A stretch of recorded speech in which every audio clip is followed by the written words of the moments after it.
Concerns across the country after a deadly shooting at a Mormon church in Michigan. Hello, I'm Karen Devine. John White has the night off. Sunday's attack left 4 dead and 8 others injured. And today, law enforcement confirming all victims have been accounted for.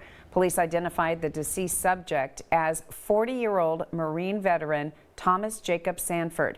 He rammed a vehicle into the church, then opened fire and proceeded to set that building on fire. Tonight, the father of Sanford apologizing to families affected by his son's deadly actions. While the motive is still unclear, the FBI is investigating it as an act of targeted violence, which now contributes to concerns about the growing threat to religious space. Tonight, faith communities here in the Coachella Valley are on high alert. News Channel 3's Luis Avila is live in Palm Springs with the urgent calls from local religious leaders for action and protection. Luis.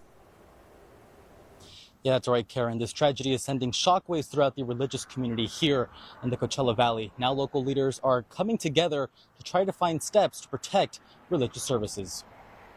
It's in the back of our minds always now about who's coming into the church or the synagogue. A deadly attack at a Latter-day Saints church in Michigan has left local faith communities on edge.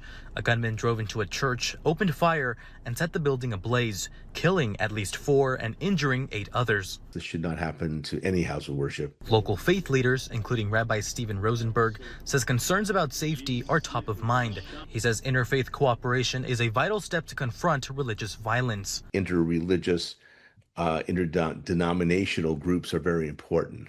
That when you have colleagues of different faiths coming together and sharing their knowledge and sharing their experience and saying, you know, what are the steps we can take? And I believe that we can learn from each other.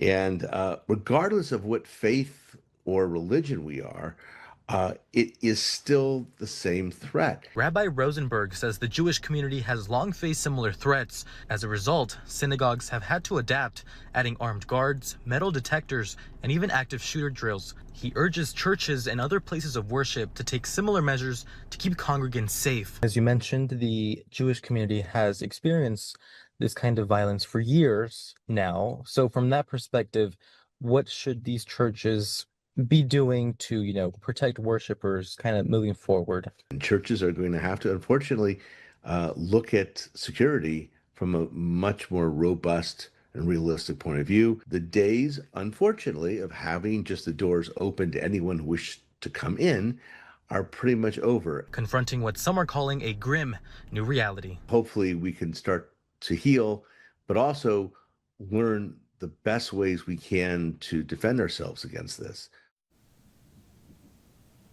Now, I did reach out to all local LDS churches here in the Valley, but they were all unavailable. We did, however, receive a comment from the church reading in part, in moments of sorrow and uncertainty, we find strength and comfort through our faith in Jesus Christ. Places of worship are meant to be sanctuaries of peacemaking, prayer, and connection. We pray for peace and healing for all involved. For now, live in Palm Springs, Luis Avila, News Channel 3.